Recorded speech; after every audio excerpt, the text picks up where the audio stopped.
Welcome সকলকে। তোমাদের preparation কিরকম চলছে? আশা করি খুব ভালো চলছে। আমি আজকে কম্পাউন্ড ইন্টারেস্টের 11th ক্লাস নিয়ে এসেছি। বলতে পারো এটা আমার কম্পাউন্ড ইন্টারেস্টের লাস্ট ক্লাস। কি আলোচনা করব এই লাস্ট ক্লাসে? আলোচনা করব অ্যাডভান্স প্রবলেমস নিয়ে, চক্রবৃদ্ধি সুদে কঠিনতর কিছু প্রশ্নসমূহ নিয়ে। মেনলি এগুলো হচ্ছে মেন্স লেভেলে আসে, ঠিক আছে? তো কিরকম প্রশ্ন হবে তোমরা ভিডিওটা লাস্ট অবধি দেখো, তাহলে তোমরা বুঝতে পারবে এবং আশা করি ভিডিওটা তোমরা খুব এনজয় করবে। খুব দুর্দান্ত একটা সেশন হতে চলেছে, তোমরা কিন্তু লাস্ট অবধি ভিডিওটা দেখো। আমি আজকে চলে এসেছি আমার যে কম্পাউন্ড ইন্টারেস্টের যে টোটাল সিরিজ ছিল তার লাস্ট পার্টে, অ্যাডভান্স প্রবলেমস। তাহলে বুঝতে পারছো যে আমাদের কিন্তু মোটামুটি কম্পাউন্ড ইন্টারেস্টের প্রতিটা বিষয় নিয়ে কিন্তু আলোচনা মোটামুটি কমপ্লিট। তোমরা যদি পরপর এই ভিডিওগুলোকে ফলো করে প্র্যাকটিস করতে থাকো রেগুলারলি, আমি তোমাদেরকে গ্যারান্টি দিচ্ছি যে কম্পাউন্ড ইন্টারেস্ট নিয়ে কোনো পরীক্ষা হলে তোমাদের কোনো রকমের অসুবিধা হবে না। তো চলো আজকে অ্যাডভান্স প্রবলেমগুলো নিয়ে আলোচনা করি, এগিয়ে যাই। অঙ্কটাকে পজ করে পড়ো, অঙ্কগুলো একটু বড় হবে, একটু পজ করে পড়ো, নিজে ট্রাই করো, তারপর আমি দেখাচ্ছি। কি বলছে অঙ্কটাতে? A sum of money at 8% simple interest, আমি হাইলাইট করে নিলাম, 8% simple interest was placed in a deposit for 7 years. খুব ভালো কথা। The mature amount was then invested in a scheme offering 10% compound interest compounded annually. খুব সুন্দর।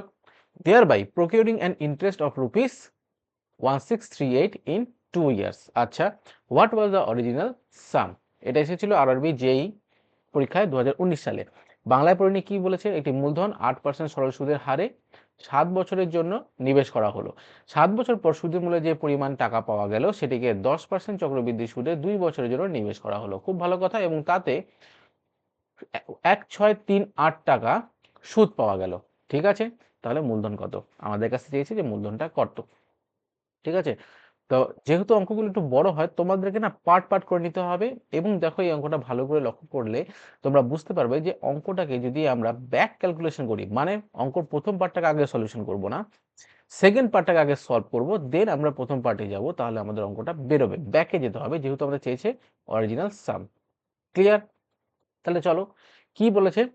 বলছে যে একটা অ্যামাউন্টের একটা মূলধন 8% সিম্পল ইন্টারেস্টের হারে 7 বছরের জন্য রেখেছে, তারপর যেটা ম্যাচিওর হয়েছে সেইটাকে 10% কম্পাউন্ড ইন্টারেস্ট ধরে 2 বছরের জন্য রেখেছে এবং তাতে কি হয়েছে? ইন্টারেস্ট এসেছে 1638। তাহলে আমরা যে আগে যে অঙ্কগুলো করেছিলাম সেখান থেকে আমরা সহজেই বলতে পারি যে কম্পাউন্ড ইন্টারেস্টের ক্ষেত্রে যদি 10% যদি প্রথম বছর পাওয়া যায়, দেন আবার নেক্সট ইয়ার যদি 10% পাওয়া যায়, তাহলে তাহলে কি হবে?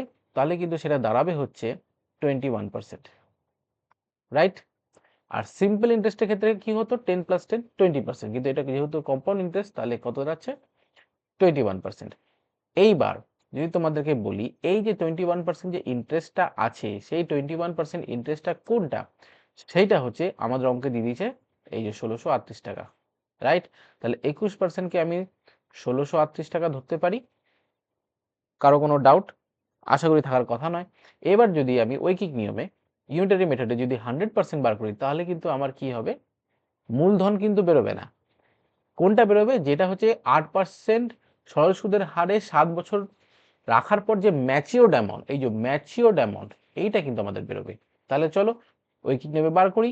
1638 কে যদি আমি 21 দিয়ে ডিভাইড করার পরে মাল্টিপল করে দিলাম 100, দেখো তো কত বেরোয়। কাটাকাটি শুরু করি। 7 দিয়ে কাটি, 3 7 21, এদিকে 7 দিয়ে কাটলাম, 7 দুগুণে 14, 2 রইলো, 3 7 21, 2 রইলো, 4 7 28। আবার 3 দিয়ে কাটা যাবে, আশা করি 3 4 5, 3 দিয়ে 3 দিয়ে কাটাকাটি যাওয়ার চান্সেস কম। তাহলে এটাকে কি দিয়ে কাটা যায়? কি দিয়ে কাটা যায়? 3 7 21, 7 3 3 7 21, 7 দুগুণে 14, 2, 3 7 21, দিদি 7 4 28। তাহলে এটাকে কাটা যায় 3 3 7 21, 2, ও 3 দিয়ে তো কাটা যাচ্ছে। আমিও হিসাবটা ভুল করলাম, ভুল করিনি, মানে ধরতে ভুল করেছি। তাহলে 3 7 21, 2 হলো 3 8 24, তাহলে 78 রইলো। তাহলে 7800। এটা হচ্ছে আমার কি বেরোলো? এটা কিন্তু ভালো করে মাথায় রাখতে লাগবে। সেটা কিন্তু আমাদের বেরোলো হচ্ছে ম্যাচিওরড অ্যামাউন্ট। ওকে, এই ম্যাচিওরড অ্যামাউন্ট। সেই ম্যাচিওরড অ্যামাউন্টটা কি? এবার চলো আমরা হচ্ছে অঙ্কের ফার্স্ট পার্টে যাই। এই ম্যাচিওরড অ্যামাউন্টটা হচ্ছে 8% সিম্পল ইন্টারেস্ট রেটে, 8% সিম্পল ইন্টারেস্ট রেটে কত বছরের জন্য? 7 বছরের জন্য। তাহলে আমার টোটাল ইন্টারেস্ট আমি কত পার্সেন্ট পেয়েছি? 7 8 56%। রাইট? কারণ কি সিম্পল ইন্টারেস্টের ক্ষেত্রে সিম্পল মাল্টিপল হয়। ওকে, তাহলে 56% থেকে আমি কি বলতে পারি যদি আমি ফ্র্যাকশনে আনি যে 100 টাকাটা 156 টাকা হলো 8 বছর, সরি 60 বছর পর 56% ইন্টারেস্ট নিয়ে। আর এই 156 টাকাটাই কিন্তু কত, 7800, রাইট? তাহলে যদি সেখান থেকে আমি আবার এগেন ইউনিটারি মেথডে যদি আমি বার করি যে 7800 যদি 156 হয় তাহলে 100 কত, তাহলেই কিন্তু আমি একদম আমার যে প্রশ্ন চেয়েছে অরিজিনাল সাম সেটা কিন্তু পেয়ে যাব, রাইট? চলো দেখি তাহলে কাটাকাটি যদি করি আমি, যদি আমি এটাকে কাটাকাটি করি, 5 × 6 = 12 যাচ্ছে, 8 × 2 = 16, 15, 3 × 5 = 15, 3 × 2 = 6 যাচ্ছে, 3 × 2 = 6, হাতে 1, 3 × 6 = 18, 0 0, 26 দিয়ে ডাইরেক্ট চলে যাবে, এটা হবে 2, এটা হবে 100, এটা হবে হচ্ছে 50, তাহলে কত দাঁড়াচ্ছে আমার 5, 1 2 3, তিনটা শূন্য। তাহলে এটাই হচ্ছে আমার অ্যান্সার। কত, যে আমার প্রাথমিক মূলধন ছিল 5,000 টাকা। অ্যান্সার বি হচ্ছে আমার কারেক্ট অ্যান্সার। আশা করি এই অবধি সবার মাথায় ঢুকেছে। অঙ্কগুলো এই মেন্স লেভেলের ক্ষেত্রে কি একটু লেন্দি থাকে এবং পার্ট বাই পার্ট অঙ্কগুলোকে সলভ করতে হয়, কিন্তু কনসেপ্ট যদি ক্লিয়ার থাকে না, কোনো রকমের অসুবিধা হওয়ার কোনো কারণ নেই। ক্যালকুলেশন হয়তো একটু লেন্দি হতে পারে, অঙ্ক একটু বড় হতে পারে, কিন্তু ভয় পাওয়ার কিন্তু কোনো কারণ নেই। ঠিক আছে, এরকমই চলো আরেকটা অঙ্ক তোমাদের দেখাচ্ছি। পজ করে পড়ো, অঙ্কটা কিন্তু খুব ইন্টারেস্টিং। ঠিক আছে, what is the difference between compound interest and simple interest compounded half yearly on 72000 for 1.5 years at 10% per annum and its simple interest for 3 years at 5% per annum? তাহলে দেখো এইখানে এমন একটা অঙ্ক দিচ্ছে। আচ্ছা, প্রথমে বাংলায় পড়ে নিই। 72,000 টাকা মূলধনের 10% ষান্মাসিক চক্রবৃদ্ধি সুদের হারে 1.5 বছরের সুদ এবং 5% সরল সুদের হারে 3 বছরের সুদের ফারাক কত? তোমরা বলবে স্যার এতদিন তো আপনি যেটা পড়ালেন সেক্ষেত্রে দুই ক্ষেত্রেই ইন্টারেস্ট রেট এক থাকতো, বছর এক থাকতো, আমরা ফর্মুলা দিতাম, ফর্মুলা হোক বা গোল্ডেন রেশিও হোক, যেটা দিয়েই হোক আমরা কিন্তু অঙ্কটা করতে পারতাম, কারণ কি সেক্ষেত্রে আমার ইয়ার আর percentage of compound interest rate সব সেম থাকতো। এইখানে তো আমার ইয়ারও আলাদা, টাইম আলাদা, পার্সেন্টেজের রেট আলাদা, তাহলে এই অঙ্কটাকে কি করে করা যাবে? পজ করে একটু ভাবো, আমি তোমাদেরকে করাচ্ছি। দেখো ভালো করে যদি চিন্তা করে দেখো, আমরা সবসময় ফর্মুলার ক্ষেত্রে কি বলি যে 2 বছরের জন্য কোনো ফর্মুলা বা 3 বছরের জন্য এক্সক্লুসিভলি কোনো ফর্মুলা। ঠিক আছে, যেরকম 3 বছরের জন্য সিআই এবং এসআই এর ডিফারেন্সের ফর্মুলা কি? ডিফারেন্সের ফর্মুলা হচ্ছে 3 বছরের জন্য এক্সক্লুসিভলি কিন্তু কি ফর্মুলা? পি, তারপর হচ্ছে আর ডিভাইডেড বাই 100 তার whole square, again 300 plus R divided by 100, right? 3 বছরের জন্য কিন্তু। কিন্তু এবার ধরো তোমাকে একটা জিনিস বলি, খুব ইন্টারেস্টিং জিনিস, সেটা হচ্ছে যে 3 বছর বলে কিন্তু কথা নয় এই ফর্মুলাটা। 3 বার যদি ক্যালকুলেশন করা হয় তাহলেও কিন্তু এই ফর্মুলাটা কিন্তু আমাদের কাজে লাগবে। মাথায় ঢুকলো? 3 বছর বলে কথা নয়, 3 বার যদি আমি ক্যালকুলেশন করি তাহলেও কিন্তু এই ফর্মুলাটা আমার কাজে লাগবে। এবার এই অঙ্কে দেখো 3 বার ক্যালকুলেশন হচ্ছে, কিভাবে হচ্ছে? যদি 72,000 টাকাটা 1.5 বছরের জন্য যদি ইনভেস্ট করা হয় 10% হারে, কিন্তু কি হাফ ইয়ারলি, এটা কিন্তু খুব ইম্পর্টেন্ট জিনিস, হাফ ইয়ারলিতে কম্পাউন্ডেড হাফ ইয়ারলি হচ্ছে, তাহলে 1.5 বছরের জন্য যদি হাফ ইয়ারলি কম্পাউন্ড হয় তাহলে এটাকে ক্যালকুলেশন আমাকে কতবার করতে হবে? 3 বার, রাইট? কত পার্সেন্ট করে? 10% পার অ্যানাম আছে, 10% এর জায়গায় যদি আমার কম্পাউন্ডেড হাফ ইয়ারলি হয় তাহলে এটাকে কি করতে হবে? 2 দিয়ে ভাগ করতে হবে, তাহলে কত আসবে? 5%।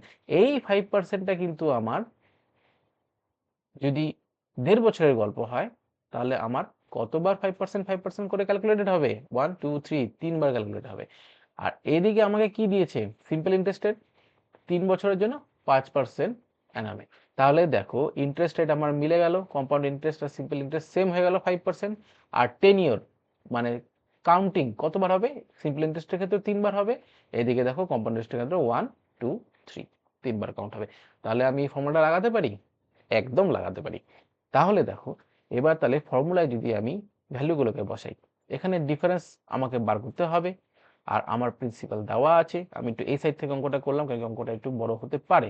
তাহলে পি এর জায়গায় আমি কি বসাবো? 72000, ক্লিয়ার। আর এর জায়গায় আমি কি বসাবো? 10 বসাবো না, কিন্তু 5 বসাবো। সিম্পল ইন্টারেস্টের ক্ষেত্রে 5 আছে, আর কম্পাউন্ড ইন্টারেস্টের ক্ষেত্রে কিন্তু 5 5 5 করে ক্যালকুলেট হচ্ছে। তাহলে 5 বসিয়ে দিলাম, ডিভাইডেড বাই কি করলাম? 100 তার হোল স্কোয়ার। এখানে কি করলাম? 300 প্লাস 5 করলাম, ডিভাইডেড বাই 100 করে দিলাম। এবার এটার ক্যালকুলেশন করো, তাহলেই উত্তর তোমার হাতে। এটা হচ্ছে 25 4টে শূন্য, আর এটা হচ্ছে 305 নিচে 100। এবার প্রথমত এই দুটো শূন্য এখানে কাটাকাটি চলে গেল, আর এখান থেকে একটা শূন্য এখানে কাটাকাটি চলে গেল। এবার এখানে যদি আমি কাটাকাটি করি 25 দিয়ে, তাহলে এখানে আসবে 40, এখানে যদি 4 দিয়ে কাটি 10, আর এখানে যদি আমি 4 দিয়ে কাটি 18। এবার এইখানে যদি আমি 5 দিয়ে কাটি, 5 6 30 5 একে 5, এটা হচ্ছে 2। এটাকে যদি 2 দিয়ে কাটি তাহলে এটা 9। তাহলে কত আসছে? 9 কে 9, 6 9 54, 549। দেখে নাও তো যে অপশনের মধ্যে আছে কিনা। এক্স্যাক্টলি এই যে বি, এটাই হচ্ছে আমার অপশন। তাহলে অঙ্কটা দেখো পড়তে কিন্তু খুব ক্রিটিক্যাল লাগছিল, কিন্তু কনসেপ্ট যাদের ক্লিয়ার আছে তারা কিন্তু খুব সহজেই পরীক্ষা হলে খুব ইজিলি অঙ্কটাকে করে ফেলতে পারবে, তাই কি না? চলো নেক্সট আরেকটা অঙ্ক দেখাচ্ছি। পজ করে পড়ো, অঙ্কটা খুব বড় আছে। Bank let out some amount to P on a compound interest calculated half yearly, বা এটা ইম্পর্টেন্ট, হাফ ইয়ারলি বলেছে, নোট করতে হবে কিন্তু, at the rate of interest 10% for a year. খুব ভালো কথা। P lent out same money on compound interest calculated annually. দেখো ডিফারেন্স পেয়ে গেলাম। ব্যাংক থেকে লোন নিচ্ছে হাফ ইয়ারলি হিসাবে, আর ওর বন্ধুকে সেই মানে বন্ধুকেই সেই টাকাটা ধার দিচ্ছে কত? অ্যানুয়ালি হিসাবে, at the same rate of interest. খুব ভালো কথা, মানে 10% রেট অফ ইন্টারেস্টই দিচ্ছে ফর দ্য সেম পিরিয়ড, মানে ওই 1 বছরের জন্যই দিচ্ছে। হি হ্যাজ ₹10 লস, এবং তাতে কি হলো? ব্যাংকে যে লোনটা ওকে চুকাতে হলো, এবং ও বন্ধুর কাছ থেকে যে লোনটা পেয়েছিল, মানে ইন্টারেস্ট যেটা চুকাতে হলো ব্যাংকে, এবং ও বন্ধুর কাছ থেকে যে ইন্টারেস্টটা পেয়েছিল তার মধ্যে ও 10 টাকা লোকসান করলো। ঠিক আছে? At what rate of interest he should lend out money on compound interest calculated annually for a year to earn ₹230 as a profit. বলছে যে সে বন্ধুকে কত পার্সেন্ট ইন্টারেস্ট রেটে ধার দিলে তার বছরের শেষে 230 টাকা লাভ থাকবে। বোঝা গেল? বাংলা একবার পড়ে নিই। একটি ব্যাংক পি ব্যক্তিকে 10% ষান্মাসিক চক্রবৃদ্ধি সুদে 1 বছরের জন্য একটি মূলধন ধার দিল। পি সমপরিমাণ টাকা তার বন্ধুকে সমান বার্ষিক চক্রবৃদ্ধি সুদে সমান সময়ের জন্য ধার দিল, এবং তাতে তার 10 টাকা লোকসান হলো। যদি পি কে যদি সেক্ষেত্রে 230 টাকা লাভ করতে হতো, তবে তার বার্ষিক চক্রবৃদ্ধি সুদ কত হতো? ঠিক আছে? অঙ্কটা একটু লেন্দি আছে, ওটাকে প্রথমে ভাগ ভাগ করে আমাদেরকে করতে হবে। তাহলে প্রথম কথা তোমরা ভালো করে লক্ষ্য করে দেখো, ব্যাংক ওকে যে টাকাটা দিচ্ছে সেটাকে হাফ ইয়ারলি কম্পাউন্ড করে দিচ্ছে, তাই তো? এবং ভালো কথা হচ্ছে যে প্রতি ক্ষেত্রে ক্যালকুলেশন 1 বছরের জন্য। এইবার হাফ ইয়ারলি যদি ও দিচ্ছে এবং যদি ওর ইন্টারেস্ট রেট 10% করে হয়, তাহলে কি 10% হিসাবে কি দুইবার ক্যালকুলেট হবে? অবশ্যই না। এখানে কি হবে? 10 ডিভাইডেড বাই 2, মানে 5% করে কিন্তু দুইবার ক্যালকুলেটেড হবে। তাহলে সেক্ষেত্রে আমার কি দাঁড়াবে? 10.25%। অ্যাকচুয়ালি পি কে ব্যাংকে বছরের শেষে এত পার্সেন্ট কিন্তু ইন্টারেস্ট দিতে হবে, রাইট? এবার এটা কি করে বার করলাম? সেটা হচ্ছে সাকসেসিভ ইন্টারেস্ট রেট বার করার যে ফর্মুলা আছে, x plus Y plus X Y divided by 100, এটা দিয়ে বের করলাম। এটা কিন্তু মুখে মুখেই হয়ে যায়। ওকে, এইবার কি করেছে পি? সেম অ্যামাউন্টের টাকা সেম ইন্টারেস্ট রেটে, কিন্তু কম্পাউন্ডেড অ্যানুয়ালি করে তার বন্ধুকে ধার দিয়েছে। তার মানে ও বছরের শেষে বন্ধুর থেকে কত মানে ইন্টারেস্ট পাচ্ছে? 10% ইন্টারেস্ট পাচ্ছে। কেন কি? ও কম্পাউন্ডেড অ্যানুয়ালি হিসাবে দিয়েছে। তাহলে আমি কি বলতে পারি যে 10.25% মাইনাস 10%, যেটা কি দাঁড়ায় হচ্ছে 0.25%, এটাই হচ্ছে ওর 10 টাকা লস। এটুকু বুঝতে কারো কোনো অসুবিধা থাকলে আমাকে কমেন্টে জানাবে। তাহলে 0.25%ই কিন্তু আমার 10 টাকা। এবার সেখান থেকে যদি আমি ইউনিটারি মেথডে যদি আমি 100% বার করে নিই, তাহলে কিন্তু আমি কি পেয়ে যাব, আমার অ্যাকচুয়াল মূলধন মানে প্রিন্সিপাল কত টাকা ধার দেওয়া হয়েছে পি কে, সেটা পেয়ে যাবো, বা পি তার বন্ধুকে যত টাকা ধার দিয়েছে সেই টাকাটা কিন্তু পেয়ে যাব। তাহলে আমি ইউনিটারি মেথডে অঙ্কটাকে শুরু করি। যদি এটা যদি 10 হয়, তাহলে 1% কত হবে, 10 মাল্টিপল 100/5, পয়েন্টটাকে যেহেতু উঠিয়ে দিলাম, আর 100% কত হবে, সিম্পল /25 মাল্টিপল 100। করো কাটাকাটি, 4 দিয়ে হয়ে গেল, তাহলে দেখো একবারে বেরিয়ে গেল 4, কটা শূন্য, 3টে শূন্য, 1 2 3। তাহলে আমরা কি বলতে পারি যে এই 4000 টাকাটাই হচ্ছে কি প্রিন্সিপাল। ক্লিয়ার? এইবার তোমরা কি করছো, ফটাফট, যেহেতু প্রফিট লাগবে আমাদের 230 রুপিস আর আমার প্রিন্সিপাল বেরিয়ে গেছে 4000 টাকা, তোমরা ফটাফট কি করবে, ইন্টারেস্ট রেটটা বার করার জন্য 230 কে 4000 দিয়ে ডিভাইড করে 100 করে তোমরা যেটা উত্তর বেরোবে সেটাকেই বলে দেবে যে সেটাই হচ্ছে অ্যান্সার। কিন্তু এটা কিন্তু করতে যেও না, আমি এটাকে মুছলাম কেন, এখানে একটা ভুল হয়ে যাবে। কি করে ভুল হবে তোমাকে দেখাচ্ছি। এইটা যদি আমরা করি তাহলে কিন্তু আমরা একটা জিনিস ভুলে যাচ্ছি, সেটা হচ্ছে ওকে কিন্তু 230 টাকা লাভ করতে হলে কার উপর লাভ করতে হবে, ওকে আগে ব্যাংকে কিন্তু 10.25 ইন্টারেস্ট রেট দিতে হবে, সেটা দেওয়ার পরে ওকে এক্সট্রা আরো 230 টাকা প্রফিট করতে হবে, তাহলেই কিন্তু আমি সেই ইন্টারেস্ট রেটটা পাবো যেটাতে ও অ্যাকচুয়ালি 230 টাকা প্রফিট করতে পারবে। তাহলে প্রথমে যখন ওর প্রিন্সিপাল 4000 টাকা আছে, ও ব্যাংকে আগে 10.2% হিসাবে ইন্টারেস্টটা তো ফেরত দেবে, সেটা কত টাকা ফেরত দেবে সেটা আগে ক্যালকুলেট করি। তাহলে সেটা কি হবে, 4000 টাকা, এটা রাইট, এই পয়েন্টটাকে উঠিয়ে দিলাম। তাহলে চলো কাটাকাটি করো, 5 দুগুণে 10, 5 দুগুণে 10, তারপরে 25, তাহলে এখানে কাটাকাটি করলাম 2, তাহলে আমার কত টাকা আসছে, 2 5 10, 2 গুণে 4, 410 টাকা ওকে কিন্তু ব্যাংকে আগে রিটার্ন করতে হবে, তার উপরে ওকে 230 টাকা লাভ করতে হবে। তাহলে এটার সাথে আমাকে আরো 230 টাকা যোগ করতে হবে, যে অ্যাকচুয়াল ওকে কত লাভে মানে ইন্টারেস্ট ওর বন্ধুর কাছ থেকে নিতে হবে জানতে গেলে। তাহলে এখানে যে 0 0 করি, 3 আগে 4, 4 5 6, মানে 640 টাকা ওকে ইন্টারেস্টে আনতে হবে, তাহলেই ও 230 টাকা লাভ করতে পারবে। তাহলে এই 640 টাকে আমরা কি করব, এবার 640 ডিভাইডেড বাই 4000 হচ্ছে আমার প্রিন্সিপাল, মাল্টিপল 100 করে দিলাম, কাটাকাটি করো, 16। এইটা হচ্ছে আমার অ্যাকচুয়াল রেট অফ ইন্টারেস্ট যেটা আমার কাছ থেকে চেয়েছে। সি হচ্ছে আমার কারেক্ট অ্যান্সার। বোঝা গেল এই অবধি? আশা করি অঙ্কটা খুব ইন্টারেস্টিং এবং মেন্স লেভেলে অনেকটা এরকমই, এটা যেরকম এসবিআই ক্লার্কে মেন্সে 2021 সালে এসেছিল। তো ঠিক আছে, তো এরকম ভাবে স্টেপ বাই স্টেপ মাথা ঠান্ডা রেখে কনসেপ্ট বুঝে কিন্তু অঙ্ক করলে কিন্তু খুব সহজেই, দেখো খুব কম ক্যালকুলেশনে অল্প জায়গার মধ্যে কিন্তু পুরো অঙ্কটা আমার সলভ হয়ে গেল। ঠিক আছে, চলো নেক্সট আরেকটা অঙ্ক দেখি কি বলেছে। The difference between the CI on a certain sum for 2 years at 10% per annum. খুব ভালো কথা। When interest is compounded annually is rupees 20. If the interest were compounded half yearly instead of annually, the difference of two interest in best approximated would be, মানে কি বলছে, বার্ষিক হারে 2 বছরের জন্য 10% হারে সরল ও চক্রবৃদ্ধি সুদের মধ্যে ফারাক 20 টাকা, কিন্তু সুদ যদি বার্ষিক হারে না হয়, যদি ষান্মাসিক হারে হতো, তবে সরল এবং চক্রবৃদ্ধি সুদের মধ্যে আনুমানিক ফারাক কত হতো। এটা কিন্তু খুব চিন্তা করার বিষয় আছে, যদি তোমরা চিন্তা করে ব্যাপারটাকে পরিষ্কারভাবে চোখের সামনে নিয়ে আসতে পারো, তাহলে অঙ্কটা কিন্তু খুব একটা কঠিন নয়, ক্যালকুলেশন হয়তো একটু লেন্দি হতে পারে। তাহলে প্রথম কথা হচ্ছে, আমি প্রথমে ফার্স্ট পার্টটা করি। কি আছে বলছে, the difference between CI and SI on a certain some for 2 years at 10% per annum when the interest is compounded annually is rupees 20।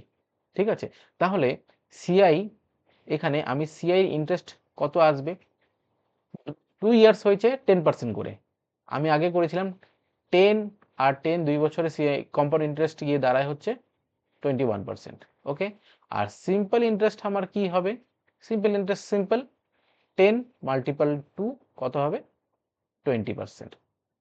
ওকে, তাহলে এই দুজনের মধ্যে ডিফারেন্স কত, এই দুজনের মধ্যে ডিফারেন্স হচ্ছে 1%। সেই 1%টা কত? সেই 1% হচ্ছে আমার ₹20। তাহলে 100% কত? 2000, রাইট? আর আমার সিম্পল ইন্টারেস্ট কত? সিম্পল ইন্টারেস্ট আমার কত পার্সেন্ট? 20%। তাহলে সেটা যদি বার করি কত আসছে? ₹400। এই অবধি কারো কোনো অসুবিধা? আমরা কিন্তু প্রথম পার্টটা থেকে কিন্তু এগুলো পেয়ে গেলাম। কি কি পেলাম? এইটা হচ্ছে আমার প্রিন্সিপাল, ওকে? আর এইটা হচ্ছে আমার ৳400 হচ্ছে আমার কি? Simple interest. এই দুটো কিন্তু আনচেঞ্জ থাকবে, সেই হাফ ইয়ারলি কম্পাউন্ডিং হোক আর অ্যানুয়ালি কম্পাউন্ডিং হোক। এবং সিম্পল ইন্টারেস্টের ক্ষেত্রে হাফ ইয়ারলি আর অ্যানুয়ালি কম্পাউন্ডিং এর কোনো ফারাক নেই, কম্পাউন্ড ইন্টারেস্টের ক্ষেত্রে একমাত্র ফারাক আছে। তাহলে আমার নেক্সট ধাপে যে বলেছে যে if the interest were compounded half yearly instead of the annually the difference in two interest base approximated would be, তাহলে আমাকে কি করতে হবে যে এইবার যদি এইটা যদি যেটা অ্যানুয়ালি হয়েছে সেটাকে যদি আমি হাফ ইয়ারলি করে ক্যালকুলেট করি, তাহলে কত পার্সেন্ট ইন্টারেস্ট আসছে এটা কিন্তু আমাদেরকে বার করতে হবে, ওকে? তাহলে এবারে আমরা যেটা জানি যে 10% করে যদি আমাকে হাফ ইয়ারলি কম্পাউন্ড করতে হয়, তাহলে আমার রেট অফ ইন্টারেস্ট কত হয়? 5% করে। এবার 5% করে 2 বছরের জন্য প্রতি বছর 2 বার করে ক্যালকুলেট করে কতবার তাহলে আমাকে 5% কে ক্যালকুলেট করতে হবে? 4 বার। কেন কি প্রতি বছর 2 বার, তাহলে 2 বছরে 4 বার। তাহলে 5% মানে হচ্ছে কত? 1/20। আমি যদি ফ্র্যাকশনে বার করি, তাহলে যদি আমি রেশিও মেথডে চলে আসি, তাহলে প্রিন্সিপাল অ্যান্ড অ্যামাউন্টের মধ্যে আমার 4 বছরের গল্প কিভাবে হবে? 20 থেকে 21, 20 থেকে 21, 20 থেকে 21, 20 থেকে 21। ক্যালকুলেশনটা একটু বড় ধৈর্য নিয়ে করতে হবে। এখানে 4টে শূন্য তো পরপর বসে গেল, ঠিক আছে? আর 2 দুগুণে 4, 4 দুগুণে 8, 8 দুগুণে 16। তাহলে এটা হচ্ছে আমার প্রিন্সিপালের পার্ট বেরোলো। এবার হচ্ছে 21, 21, 441 আমরা জানি। আর নিচেও আবার 21, 21, 441 আমরা জানি। তাহলে এবার দুটোকে মাল্টিপল করতে হবে। মাল্টিপলটা খুব একটা কঠিন না, ফটাফট করে ফেলো। 4 একে 4, 4 4 16, হাতে 1, 4 4 16, 1 17, সেম এটাই হবে 4 6 7 1, 1 4 দুগুণে 8, 4 10 14, হাতে 1, 7 দুগুণে 14, হাতে 1, 7 8 9 1। তাহলে কি দাঁড়ালো? 19441। তাহলে 2 বছরের শেষে হাফ ইয়ারলি কম্পাউন্ডিং করে আমার প্রিন্সিপাল দাঁড়াচ্ছে এইটা, আর আমার কম্পাউন্ডেড অ্যামাউন্ট দাঁড়াচ্ছে এইটা, ঠিক আছে? এইবার প্রিন্সিপাল যদি হিসাব মতো আমার রেশিও মেথড হিসাবে এই যে প্রিন্সিপালটা, এই প্রিন্সিপালটা কিন্তু কি ইকুইভ্যালেন্ট টু 2000, রাইট? কারণ কি প্রিন্সিপাল তো আমার ফিক্সড, ঠিক আছে? তাহলে দেখো খুব ইজিলি কিন্তু আমি যদি এটাকে 80 দিয়ে ভাগ করে দিই, দুই পক্ষকে যদি আমি 80 দিয়ে ভাগ করি, তাহলে দেখবে এই সাইডে, এই লেফট হ্যান্ড সাইডে কিন্তু আমার 2000 চলে আসে। এবং যদি এখানে 2000 চলে আসে, তাহলে 80 দিয়ে ভাগ করার পর এইখানে যে অ্যান্সারটা আসবে সেটা কিন্তু সেই কম্পাউন্ড ইন্টারেস্টটা আমার, কম্পাউন্ড ইন্টারেস্ট বেরোবে না, কম্পাউন্ডিং অ্যামাউন্ট সেটা আমার বেরিয়ে যাবে, ঠিক আছে? তাহলে এটাকে যদি আমি 80 দিয়ে ভাগ করে দিই, তাহলে আমার এক সাইডে কি আসছে, আমি একটু রেড কালার দিয়ে করছি, আমার এক সাইডে চলে আসলো কিন্তু 2000। আর এইবার এটাকে আমার 194481, এটাকে আমাকে 80 দিয়ে ভাগ করতে হবে, ঠিক আছে? এখানে জায়গা আমার হচ্ছে না, একটু মুছলাম, এটাকেও মুছলাম।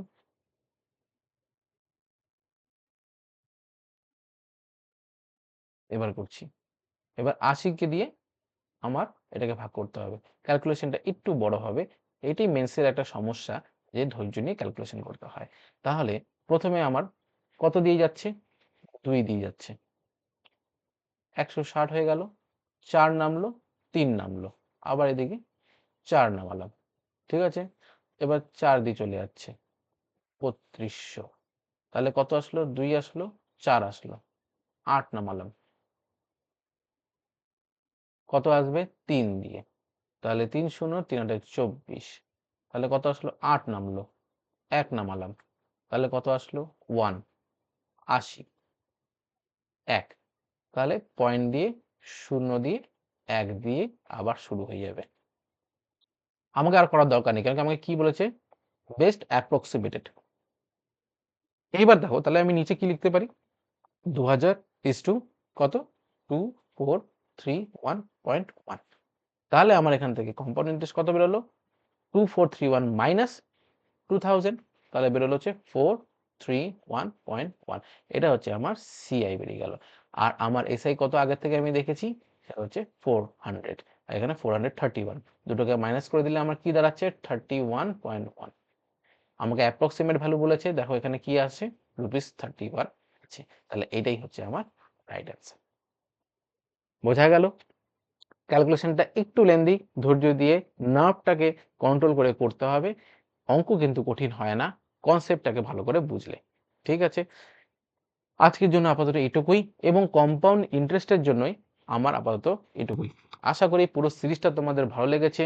অঙ্কগুলোকে ভালো করে প্র্যাকটিস করো, ভিডিওগুলোকে ভালো করে ফলো করো। আশা করি আর কম্পাউন্ড ইন্টারেস্টের ক্ষেত্রে কোনো সমস্যা তোমাদের হবে না। যদি ভিডিওটা ভালো লেগে থাকে তাহলে কাইন্ডলি এটাকে লাইক করো, শেয়ার করো আর সাবস্ক্রাইব করো। নেক্সট ভিডিওতে আবার একটা নতুন চ্যাপ্টার নিয়ে তোমাদের সামনে আমরা উপস্থিত হব।